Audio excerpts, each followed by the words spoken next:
Maayong hapon and welcome back again mga ka-agri dito sa ating channel Agri Lifestyle. So for today's video, meron lamang tayong sasagutin ng mga pangilan-ngilan na mga nag-PPM sa ating page. Unang-una po dito mga ka-agri, ito po yung pagtatanong nila kung bakit yung mga breeders natin nakakulong.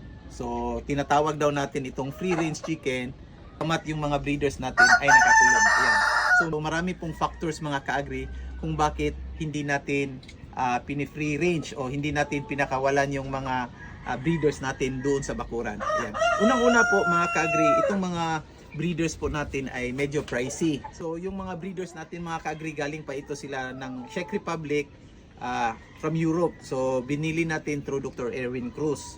So medyo pricey konti yung mga breeders natin. So ang ihirap i-gamble natin mga ka-agri no, na papakawalan natin lang sa bakuran. Second, pag naka-free range yung mga breeders na